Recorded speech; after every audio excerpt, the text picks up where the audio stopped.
So today we're going to continue the Midrash, the stories about stories in the Bible, to help you ask questions. And again, please share your questions with Grandma, okay? Share everything you think. There is no right or wrong answer. There's just good questions that help us learn more about God. So these stories are not real. They're not what happened in the Bible. They're stories that help us ask better questions about the Bible. So here's the first one for today.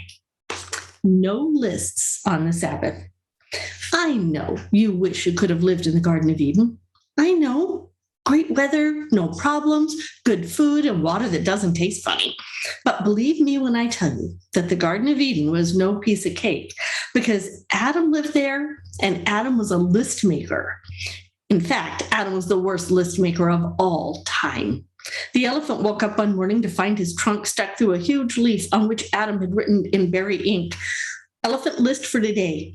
Dump all the broken branches outside the garden. 2, hose down the dirty dishes. And 3, squash some coconuts for lunch."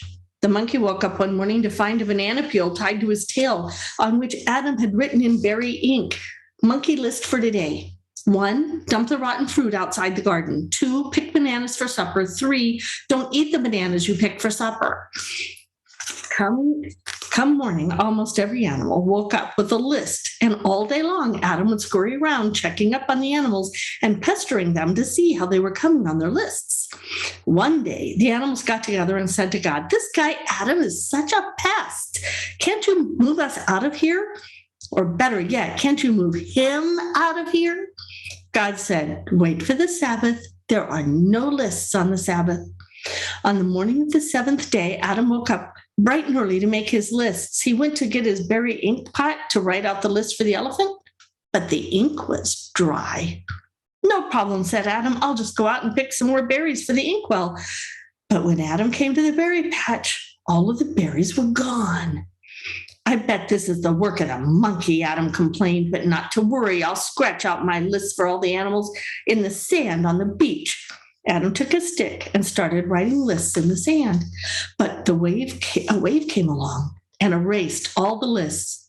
Adam thought this was very strange because the Garden of Eden was near a river. He'd never before seen a wave that big in a river. So Adam sat down to rest. He felt good just resting. The monkey came by and said, "No lists on the Sabbath," he chirped. The elephant came by and trumpeted, "No lists on the Sabbath." And all of the animals wished Adam a good day of rest. Did you think that's what the Sabbath was for? No lists? Sometimes I forget, and sometimes when I use lists on my Sabbath day. But it's important to have a day of rest. God told us to do that. It's one of the rules. The next one is called the tomato plant. The Garden of Eden had everything: bears and monkeys and fish and butterflies, everything. Even the first man and woman, Adam and Eve, were there. Nothing ever died in the garden, so of course nothing was ever born to replace it. The Garden of Eden had everything, but everything was always just the same. One day, Adam and Eve came to a crack in the big wall that surrounded the garden. Looking through the crack, they saw in the brown dust outside the garden a tomato plant was growing. At first, they could hardly recognize it. In the garden, all the tomato plants were tall and full and green, with many big red tomatoes on each stem. What they saw through the crack of the wall was puny and shriveled up little things, only one tiny green tomato barely hanging on to one of the stems. Every day, Adam and Eve would come and crack to the crack and peep through to see how the only thing growing outside the Garden of Eden was doing. One day, the little tomato plant drooped over and turned brown.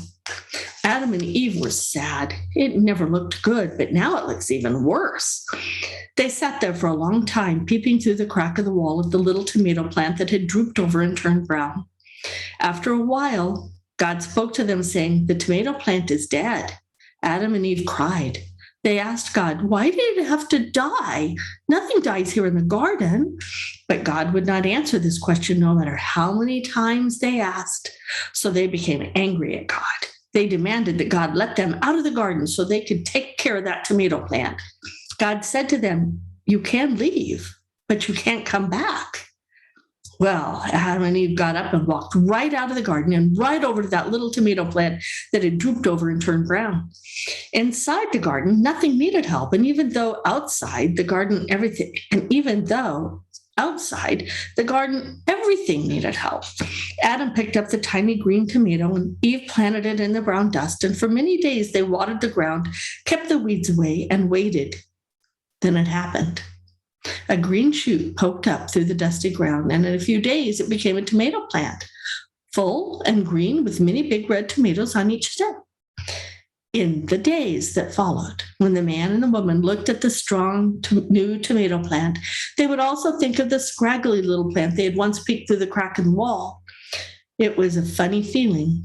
They were happy and sad all at the same time.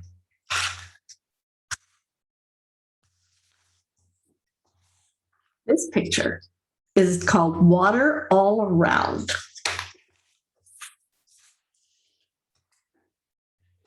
When God first made the world, nothing turned out right. So God decided to start all over again. When the animals heard about this, they were frightened. They decided to ask God not to end the world, but none of them knew where God lived. So they all flew and flopped and rolled and ran and jerked and jumped and crept and crawled and slithered and slid to different places they thought God lived. The elephant said, "I'm the biggest animal, so God must be bigger than I. Surely I will find God in the biggest thing." The elephant came to the mountain. "This is the biggest thing around, so it must be God." And the elephant asked the mountain not to end the world. The eagle said, "I can fly higher than any other animal, so God must be able to fly higher than I. Surely I will find God in the highest thing." The eagle flew higher and higher, farther than any bird had ever flown before. The eagle saw a fluffy white cloud, and that was even higher than he. "This is the highest thing, so it must be God." The eagle asked the cloud not to end the world.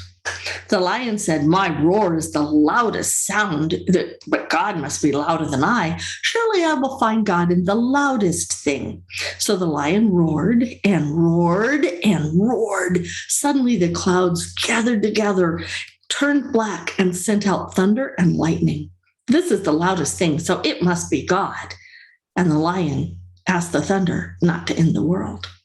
Soon the elephant realized that the mountain wasn't God because it didn't answer him. And the eagle realized that the cloud wasn't God because it blew away. And soon the lion realized that the thunder wasn't God because it stopped. Soon all of the animals were yelling, "We have to find God or we're done for." Then the fish spoke up.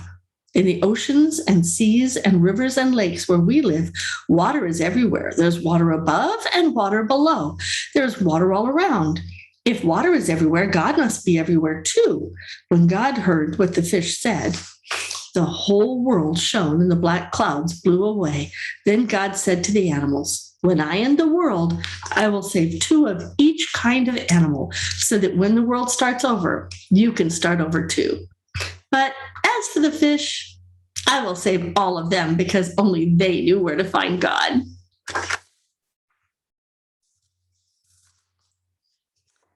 This one is called Noah's Friends. Like most people, Noah ignored bad news. For example, when God told Noah that only his family would be saved from the big flood, Noah figured God was very busy. Maybe the rest of the passenger list is in the mail. After all, the ark God wants me to build is huge. I'm sure there will be more than enough room for all of my friends. Later on, when God told Noah to take pairs of all of the animals onto the ark, Noah understood right away there would be no room for his friends. Noah didn't have the heart to come right out and tell his friends, but he did try to tell them in a roundabout way. He said to his pal Jabal, "You know, Jabal, this might be a very good time for you to take those swimming lessons you've been talking about for so long." And he tried to tell his friend Jahaz, "Jahaz, old buddy, take my advice and move your house to the top of that very high mountain. The view is great over there and it's much cooler in the summertime." But Noah just could not bear to come right out and tell his friends about the flood. Noah's friends didn't pay much attention to his advice but they became very curious about this huge pile of wood in Noah's front yard. And Noah told them it was just a statue. And even after the thing got really big and looked like a boat, he said it was just a statue of a boat. Noah's friends thought he was nuts, but then they thought Noah was nuts before he started building the ark. Then the animals started to arrive. Noah still could not tell his friends the truth, so he said the animals were just there to pull the boat to sea. But his friends did not believe him. Chipmunks asked one, rabbits said another, and they shook their heads. On the day the rain began, the animals all ran into the ark. The water began to cover the ground, and Noah's friends ran to the ark, banged on the door, and called up to Noah, who was peeping over the side of the ark. Hey, Noah, you rat, let us in. We're your friends. You can't float off and leave us here to drown. Save us, Noah, save us. Noah looked down with tears in his eyes and says, I didn't pick me. God picked me. What can I do? Noah's friends, Jahaz and Jabal, came to the ark dressed in a zebra suit. They demanded to be let in. Noah knew it was them. They were too lumpy to be a zebra. Let me in, they said. You forgot me when you gathered all the animals. I am Jahaz, zebra. Noah looked down on his friends and spoke through his tears. My dear friends, I don't know how I can live without you. The world was not this bad when God gave it to us. I don't know why God is saving me. Maybe God needs somebody to tell the story of how we messed up the world. Maybe God wants some of the old life to grow up in a clean new place. Honestly, I don't know. All I know is that I didn't pick me. God picked me. I will remember you always, and I will tell the story of how you lived in the right way. The story we are all told by God and by our parents, but that we forgot. Maybe my children's children will learn that story, and then maybe the world will not turn bad again, and then nobody will ever have to say goodbye to friends again. I love you. I'm sorry for you, sorry for the animals, sorry for me, and sorry for God. The great rains came and flooded all the earth. Some say it was just rains, but others say it was God's tears. Sometimes things get really, really bad. I can see why God would cry. Did you know it says that God cries with us? Have you ever had something really bad happen and needed to know God cries with you? The next one gets better. Can you see that? That is about the bird-feathered rainbow. From the beginning, God knew that people would try to act like they were better than their neighbors, but honestly, God never expected to have the same problem with the animals. As soon as they were created, they started to argue about who had the most beautiful hooves, hair, fur, scales, fangs, or feathers. And the worst of the bunch by far were the birds. Maybe that's where we get the saying, that's for the birds. When the time came for Noah to round up all the animals for the ark, he almost gave up when he had to settle the birds into their nesting places. The best nesting spot was on the great wooden beam that ran across the ark. And the best place on that beam was right next to the only window on the ark. It was grabbed right away by the parrots, who would only allow bright pink flamingos to nest next to them, who would only allow canaries to nest next to them, who would only allow cardinals to nest next to them, who would only allow blue jays to nest next to them, and so on right down the beam. At the farthest, darkest end of the bird beam nested the raven and the dove. Their feathers were just plain black and just plain white, so no other birds would have anything to do with them. After 150 days and nights in the ark, everyone was going a bit crazy. Suddenly, thud, crunch, the ark stopped rocking in the waves and came to rest. With a loud growling, hissing, mooing, croaking, squeaking, cawing, the animals said, "Let us out of here."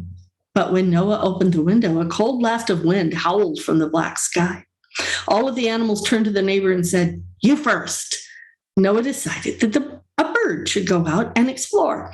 So he asked the parrot next to the window, but the parrot just ruffled her feathers and squawked, "Don't be ridiculous. My feathers are much too beautiful to be messed up with that awful wind. Send the flamingo." The flamingo then stood up and sneered, "It's much too cold out there for me. Send the canary." And so it went right down the bird beam with all the birds chirping reasons why they could not fly outside the ark until, with a caw and a whoosh, the raven flew out the window and into the cold, windy night. When the raven did not return for several days, Noah asked the birds if one of them would go out and try to find the raven. But all the birds found new reasons why they could not go. All except the dove, that is, who whooshed out the window to try and find her friend, the raven, in the black, windy sky. After a long flight, the dove found the raven perched in an olive tree on a tiny island in the great flooded sea. After munching on a few fresh olives, the dove said, "Let's go back and tell our friends, the birds, that the land is out here." "Our friends?" laughed the raven. "Those birds don't care if we ever return. Why don't you just stay here with me? No bird with colored feathers will ever make fun of us again." But the dove said, "I don't think it's fair for us to sit here munching olives while everybody else is cooped up in the ark." And off she flew. Meanwhile, back at the ark, Noah stood at the little window, staring out into the cold night for some sign that either the raven or the dove. But the parrot kept pestering Noah. "Close the window. They're lost. We're cold. And you're crazy." But Noah continued to stand at the open window, looking, listening, freezing, and sneezing. The dove was lost. Her white wings were dipping closer and closer to the churning black waves, and she felt like she could not flap her tired wings another flap. And then, through the roaring wind, the dove heard a "Hachoo!" Following the sound, she came to Noah's outstretched hand, and he brought her into the warm ark. When the dove reported that there was land out there, none of the birds believed her. The next morning, when they woke up, the dove was gone. Her little nest at the end of the bird beam was soaked with tears. "I knew they wouldn't believe you," said the raven to the dove when she returned to the olive tree, which was now on top of a hill on a large island in a great flooded sea. "Stay with me and forget about them. Here, have an olive." "I don't want an olive, but I will take an olive leaf," said the dove. "This will show them that the tree, there really is land out there." "Won't you ever learn?" said the raven. "They're too scared to leave the ark. And you, my friend, are too scared to leave the island and live with them," she said, as the dove flew away and the white speck against the black sky. Soon the dove was lost at sea and straining her ears for Noah's "hachoo" or a flicker or a light from the ark. But all the dove heard was wind and waves and wind and waves. Then suddenly, up ahead, the dove saw something very strange. Rising out of the sea was a rainbow. Flying closer, she saw that the rainbow was fluttering in the wind and it was chirping.